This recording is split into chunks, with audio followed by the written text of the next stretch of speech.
right, man, let's talk about the possibility if Bryce Young does fall outside the top two. Obviously, there'll be a lot of people in the league that'll be looking to move up to three. The Raiders, I mean, you might see the Titans. You hear, different people may be looking to move up to three to make that happen. Should the Lions move up to three if Bryce Young is there? Thumbs up the video, share the video, subscribe to the channel. The subscribe button is the bell icon button. Hit all notifications, increase your chance to get notifications. And I was talked about moving up as Will Anderson was there. So this is an interesting question. I think a lot of people have, should they move up and have interest? That's the $1 million question. And I definitely depends how you evaluate him. I think he'd be a stud.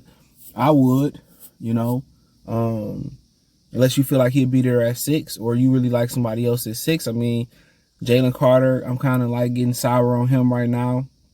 More than likely, it's probably going to be a corner if you're not high on Jalen Carter. And like I said, if you feel like he's a generational talent, you feel like you got a great offensive line around him, you got great offensive weaponry around him, why not?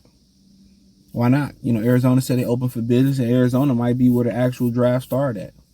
So, what would you give up? And it's going to be a bidding war, but the Lions can do so. They can do whatever they like. But, when you talk about the holes that they got to fill by doing that, I mean, then the question is, can you still end up with a good interior lineman?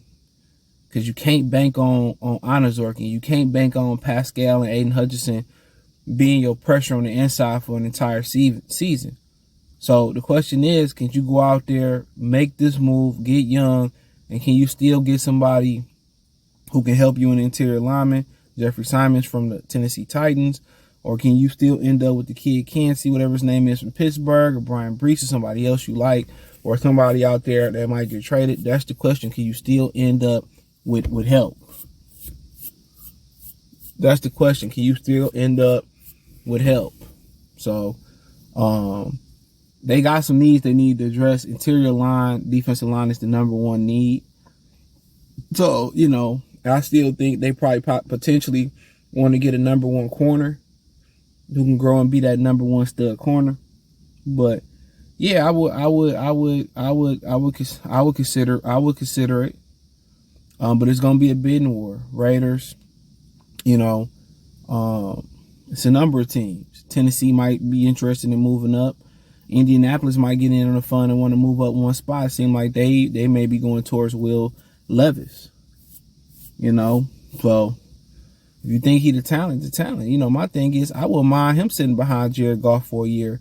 And I know it's going to be hard for him to sit there and sit behind Jared Goff. But I would just tell him, like, if he could beat out Jared Goff, he could beat out Jared Goff. But I would want to build him up physically. That's kind of what I wanted to see the Dolphins do with Tua. Is physically build him up. I know it's hard for quarterbacks. They don't want to do a lot of lifting because the extra muscle mass, mess up their mechanics. But if you throw enough and lift, you want to get Bryce Young a little bit more thicker. You know what I'm saying? Especially, the lower body thing. You probably want to put a little bit more weight on him. About 200 pounds. Probably want to get him about 210, 212-ish right in there.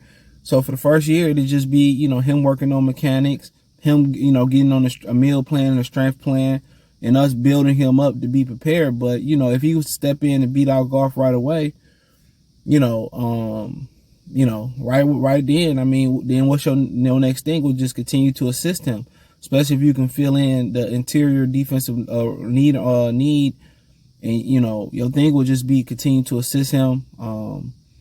You would you go out there then? If you don't make a move for Jeffrey Simon, do you go out there and get him a DeAndre Hopkins?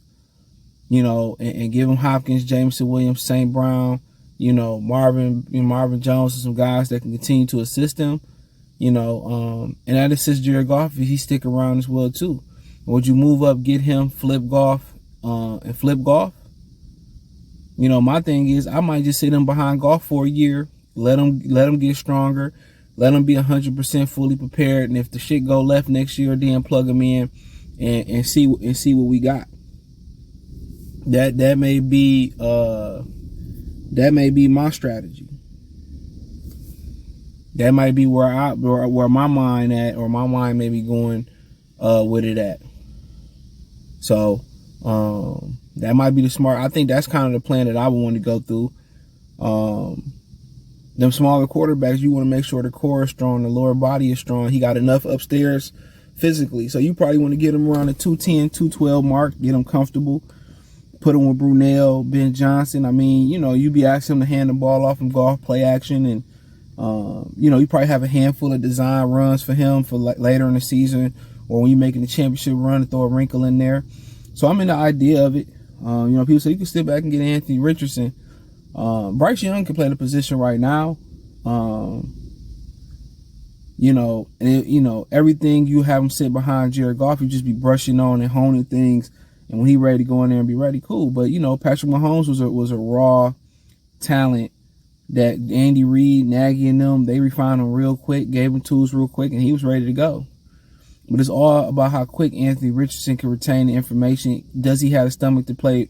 You know, the position. Can he how fast can he process? And you know, if he can play the position, process information, retain information, had a stomach to play the position, have a short memory, go through progressions, read defenses, you know, and the talent around him in Florida wasn't great. And if you can answer some of those questions about all